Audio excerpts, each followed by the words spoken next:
think about the kind of shapes to use. So this might be like a cylinder, a sphere, and then a couple of spheres here with basic shapes like how it would be sitting, and then kind of block out the tail maybe, and then there's kind of like that wing that's over like that. So then the tree is pretty much a cylinder, so I'll probably place a couple of cylinders around like this, just so I can get like the basic shape. And the beak is also something that would be kind of three-dimensional. So I kind of try and think about it three-dimensionally. That's the main kind of point of view you would work at, but then on the side, like keeping those shapes in mind, like what would it look like from the front?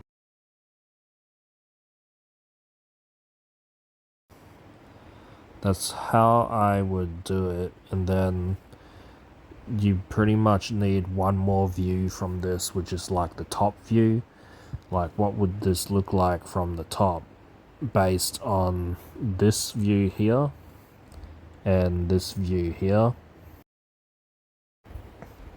But you want to try and keep the silhouette of this bird nice and clear, even though it might not be like that in real life. Like I try to make it so that when you look at it from every angle, the silhouette is actually clear. And then from here is pretty much just tweaking, by eye, like what is actually in the image. So I got the 3D like in mind, but then there's other stuff like color and light. So let's analyze color. What I do in dreams is all based on eye. You want to try and select the color that matches with like what you're looking at, and it takes a lot of practice to get it right. At the moment, I'm not worried about the structure. I'm just trying to look at the color and trying to get the main colors in, because I already know what the structure is going to be. Now I just need to worry about how the color wraps around the structure.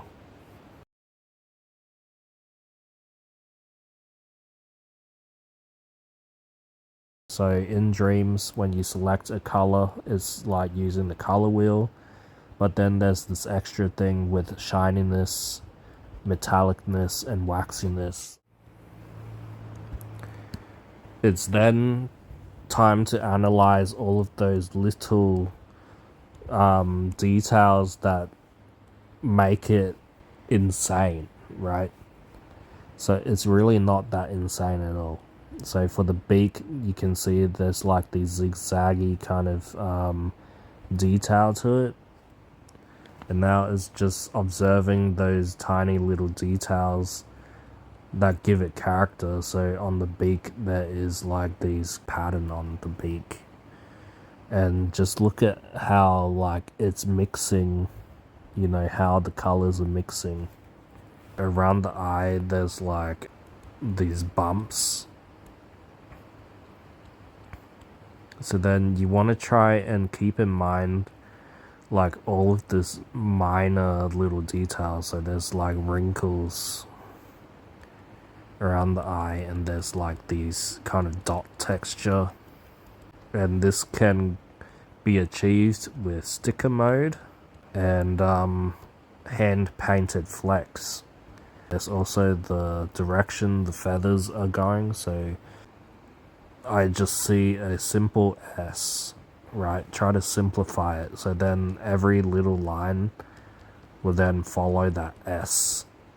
And individual feathers themselves, they have like hairs like this on top of the roots, so they are way more complicated to render in 3D. Like here with the silhouette, so there's like the zigzaggy kind of thing that you want to maintain, and then there's this fuzziness here, but then this continues like this. And these are all things that I try to look at and try to analyze. It's like these little nooks and crannies on the character. Just break it down into those shapes. Like, even though you're looking at it from this view,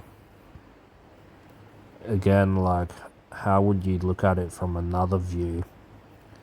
And the easiest way to think about it is think about it primitively with those basic kind of shapes. And that's what it might look like from the side, but then I would analyze it in order to get something that feels accurate when it's translated into like something 3D. I would change the sun and sky so that it kind of is this kind of color, like this kind of greenish color. Like, that's the first thing I would do. And then what I would do next is kind of plot out like the stick that he's sitting on, and this would be done with actual sculpt. After that, I would place some lights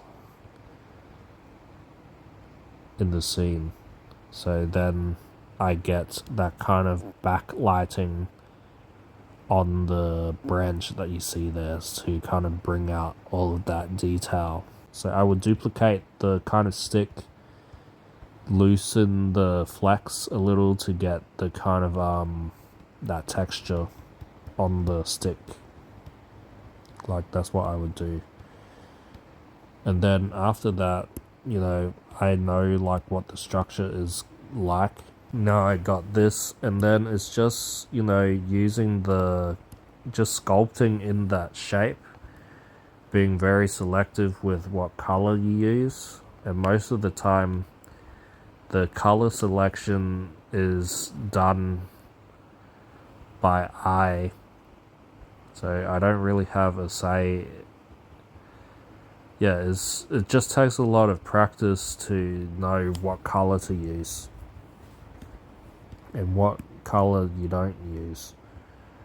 So now I would just kind of sculpt it out, not worry about the color, but worry about the structure first. You know, start off broad like this with the sculpture, and then the lighting. There needs to be a light source here so that it shines onto the tail part. There needs to be a light source here. There needs to be a light source shining above like this onto the beak. There's a bit of a light source here that you need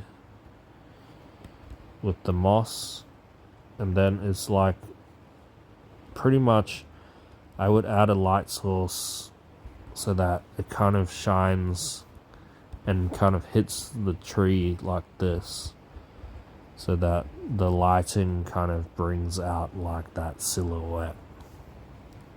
And then, you know, once you have all of the basics down and the kind of 3D down, it's just going in and, you know, working from that point of view. The camera's point of view is just like easy to think about, because then you just have to worry about one view and just try and achieve all those details that we observed before, those micro details and stuff, and try to get all of that in.